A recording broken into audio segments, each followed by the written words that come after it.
So hi everybody, my name is Rosie. Thank you for joining me today. I'm going to be talking about my very first solo trip to Puerto Escondido, Oaxaca, Mexico.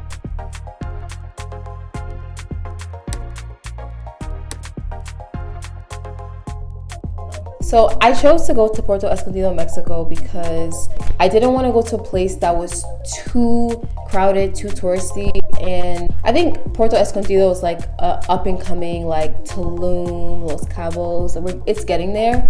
So that's why I chose to go there, because it was my first solo trip and I was just wanting to do something more just low key. I went from December 14th to December 21st. And this is the beginning, this is right before the start of the high tourist season. So that's why it was really good timing for me, and also because this was during my birthday. So during my trip, I shared a few clips of where I was, my Airbnb, some things that I ate on my Instagram. And a lot of people, like dozens of people, reached out to me asking questions. So I felt like I wanted to just make a video to just document my entire experience, because I think that somebody else that's trying to plan a trip here could benefit from a lot of the things that I did. So the first Airbnb that I stayed at was called Casa, and this place is an absolute beauty. This place is located about 40 minutes from the airport, so it's kind of far from everything else. There's literally nothing close to it.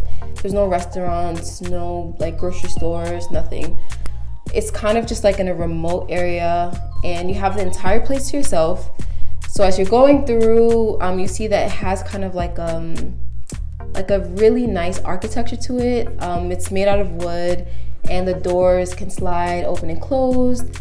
And it has like a pool, a really nice deep pool that is absolutely amazing when it gets hot during the day. And it also has a really beautiful rooftop that I could watch the sunset, and they have like a little pool, like a reflection pool where you can watch yourself.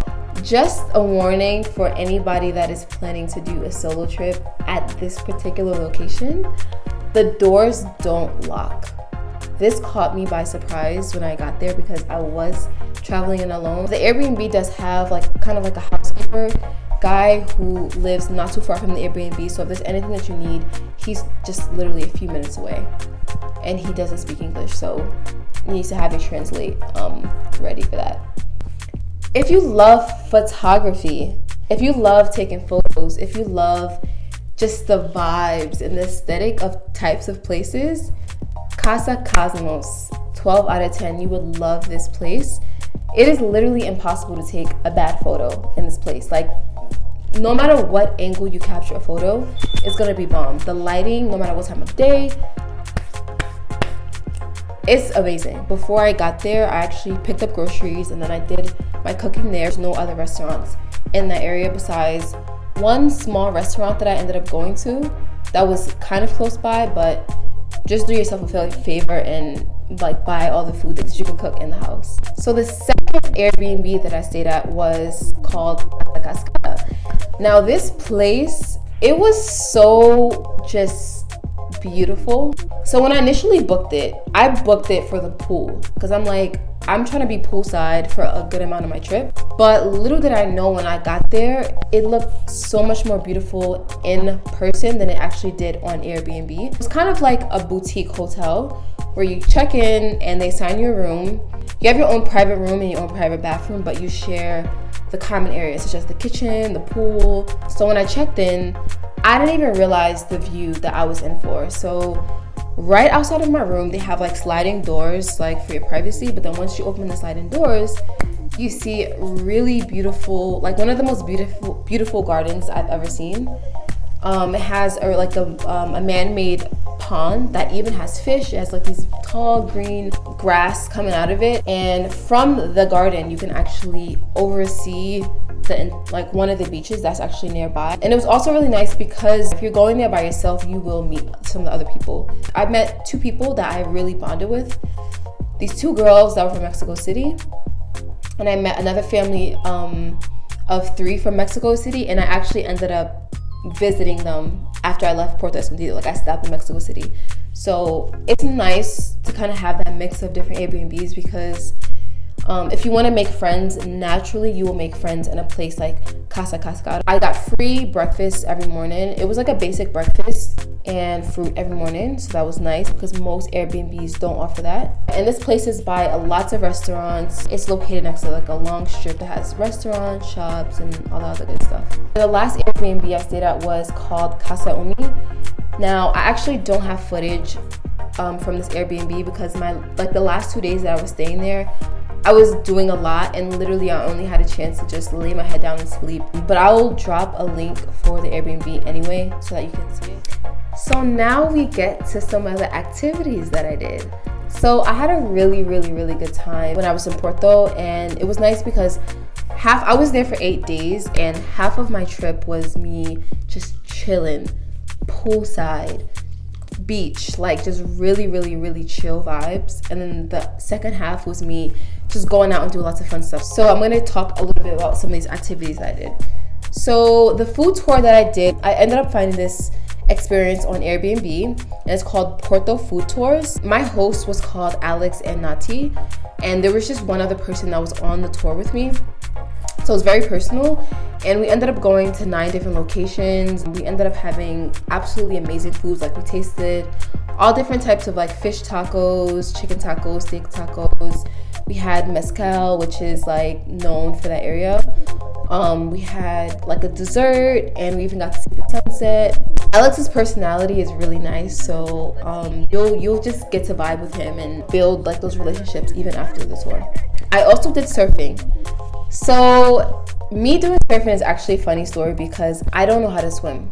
And I was kind of nervous and I was on the fence about doing surfing because it's typically safer to learn how to walk before you learn how to run. But Porto is literally a surf town. Like people come all over the world to Puerto Escondido to surf. So I said, I can't leave this place without surfing. So I ended up finding a surfing instructor on Airbnb, and his name's Ari. He provided with me with a life jacket, and we went out on a day where the waves weren't as intense. So there were smaller waves, and like he gave me the basics, learning how to surf, and like just all the basics so that I knew how to do it. And once we finally got onto the water, like he made sure that I was prepared. Again, I had my life jacket on, and there were other people like around too, so I felt very safe. I ended up surfing my first wave. Like I did it the first time, which is pretty nice. If you're gonna surf for the first time and you've never surfed before, and especially if you can't swim, you have to have a good instructor, and your instructor has to be able to give you his undivided attention. It was really fun learning how to surf. Another experience that I did was horseback riding. So I ended up finding this horseback riding excursion on Viator, which is like a experiences website. And it was a 3-hour tour, and in about 4 hours though. And it was in La Ventanilla, Manzunte, which is about an hour. It's a little bit less than an hour from Puerto Escondido. It took place on a private beach, so if you don't want to be around people during COVID, this is the experience for you. I learned how to gallop the horse, which had me feeling like a British royal, and then I rode the horse through the river, and it was cool because I got to ride the horse bareback, which is a very different experience. And then we just watched the sunset, which was so magnificent. The colors were unbelievable. Like, look at this picture. It is raw, unedited. Can you believe it? So for those of you that like a little excitement and like to party, there is this strip in Puerto Escondido called Zigatela, and that strip has restaurants, bars, outdoor bars, and they're all on the beach. And they have like cabanas where you can like rent, you can get drinks. So me and some friends ended up going out, and I use the word friends loosely because I met all these people on my trip. We had rented a cabana, we got drinks, and we were like dancing the whole night. It was a really fun night. If you are kind of like uncomfortable with a lot of people being around you, I would say not to do it because most people, like 95% of the people, are not wearing masks. I wore a mask, but most people are not wearing masks.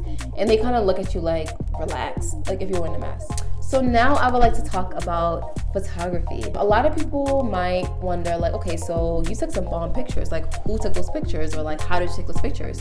Two ways. Firstly, I ended up taking a tripod. I took a tripod, and that tripod comes with like a wireless remote. So I was able to take a lot of pictures and like all the different Airbnbs that I was at. It can feel kind of awkward when you're taking photos of yourself, even if nobody's around, but you gotta do what you gotta do when you're traveling by yourself. And the second thing was I ended up hiring a photographer through Airbnb. His name is Gustavo, and it was a really good experience. Like, we ended up becoming really good friends even up to this point. So I booked him for 2 different shoots. The first one was at Casa, where we shot at like 6:30 in the morning and on the rooftop, as well as like around the different areas. We shot in the house, which was really nice. And all of those photos that were taken were actually through my iPhone, my iPhone 12 Max Pro. And then the second shoot that we did was at the beach called La Punta Beach. After that photo shoot, we ended up going to grab some breakfast at like a local breakfast place. So that's actually a good segue to food. So I ended up going to lots of different really tasty restaurants while I was there. Because I went for my birthday, I wanted to have a cake and like celebrate myself. So before I ended up going to Porto, I ended up finding a bakery ahead of time on Instagram, and I ended up sending her a design of cake that I wanted, and she ended up putting her own spin to it. I also went to another restaurant called El Nene, and I actually went to this restaurant a part of the food tour that I went to, as well as after that, me and a friend ended up getting some food from there, and it was really nice. We ended up trying foods that I've never tried before, which is really exciting for me because I wanted to try new different things. So I tried octopus, I tried sushimi, which is just raw fish. And I also, I didn't try the mussels because I'm allergic to shellfish, so I didn't try that. But the only one thing I would warn you about is just being careful about the food that you eat. And it's kind of hard to be careful about what you're eating because you don't know if your food is gonna make you sick. But I ended up getting food poisoning. I ended up catching a food bug. And that really sucked because I ended up getting sick on my birthday. So I was pretty much bedridden the whole time on my birthday.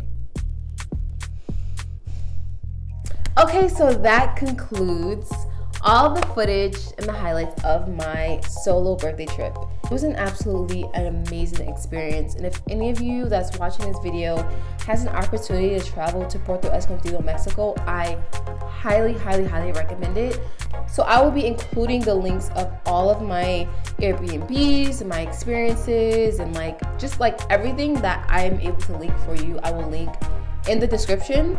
So another thing to look out for is kind of like a part 2 to this video, where I'm going to be discussing the planning of this trip, the logistics, how I picked this trip, some safety tips, because I am a female traveling by myself in a foreign country during the pandemic. Thank you so much. This is my very first video, and I really am so glad that you made it to the end. And if you could please like and subscribe and turn on the notifications for my video, I would highly appreciate that. Thanks again, and I'll see you in the next video.